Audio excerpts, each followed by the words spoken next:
discipline before and wrong decision making, but there seems to be a recurring theme in terms of key players making very poor decisions, and this time it's cost you very badly. I mean, it cost you a red card and a yellow card. Yeah, it's difficult. It's difficult when you get a red card and yellow card. 13. I think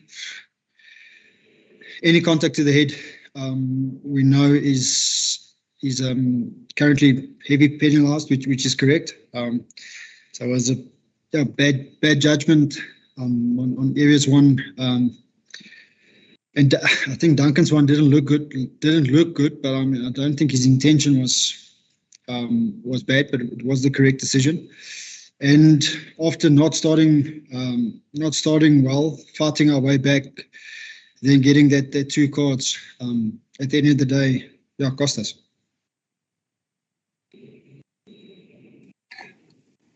I know you won't speak about individuals, but it does seem to that the mistakes, maybe from the outside it looks different, but it seems like the mistakes are being made by the same players all the time. Is there a possibility that you can look at selection to rectify the problem? Well, after, I don't want to sound too emotional, but obviously we're frustrated, but yes, selection, especially with the short turnaround, selection will play a role. Form will have to also play a role in selection. One or two big bruises might not make it to Sunday or recover well enough before Sunday. So I think there will be, with the schedule, there will be some changes anyway. And we'll have to have a good look at decision making in terms of positions and execution to make it effective to be better Sunday. We don't have a choice. Cash, speaking about Sunday against the Bulls, if you guys goes onto the field with this attitude and making that many mistakes, they're going to pay quite severely. Do you think there's a remedy? Because, I mean, it's a quick remedy that you must make now. Yeah, Carl, I think our individual basic position-specific skills execution wasn't good enough today. Like I said, after starting poorly, the guys really fighting back. I don't think the attitude was as bad as the skill error, and the error from our side. Also, our decision makers could probably be a lot better in terms of driving it on the field, and that's something that we'll have to rectify. And obviously, we'll focus hard on that on Friday. Saturday, have a good active captains, and then Sunday we must play.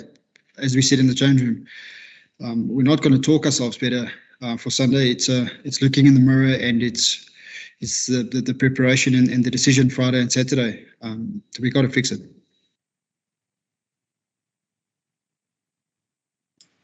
Hi, Coach. It's Morgan. It's a tough loss.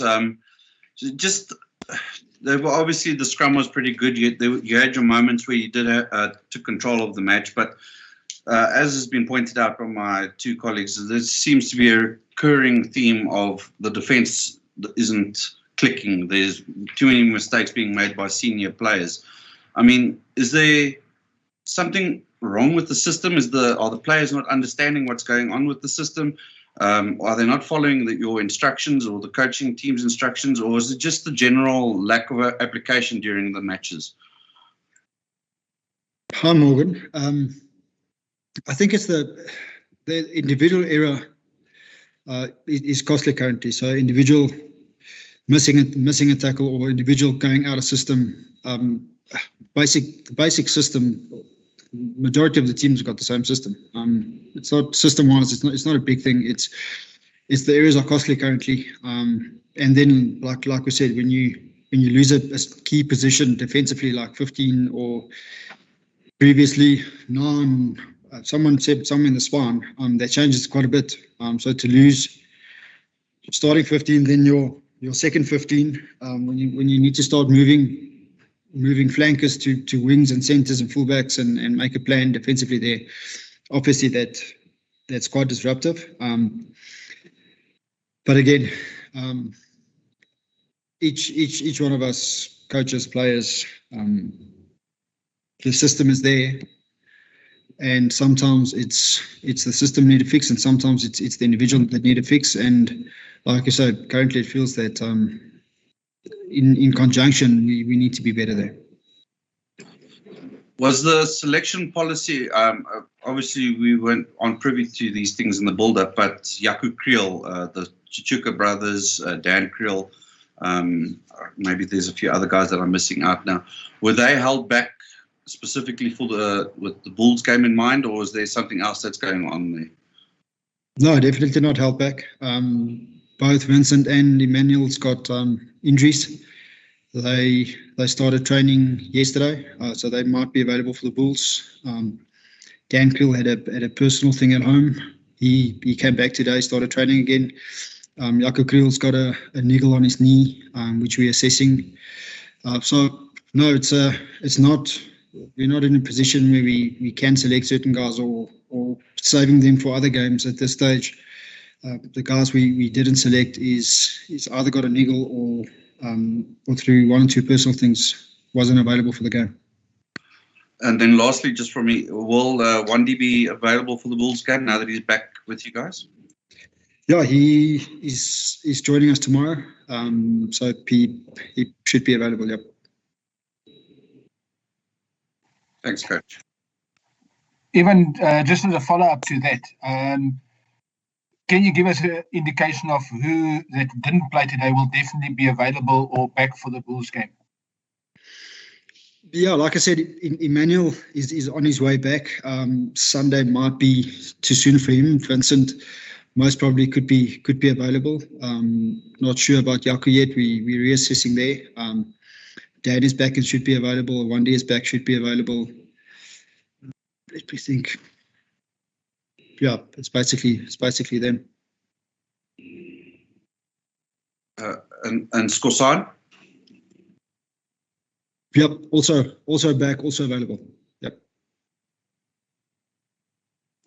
When you naming a team, Friday?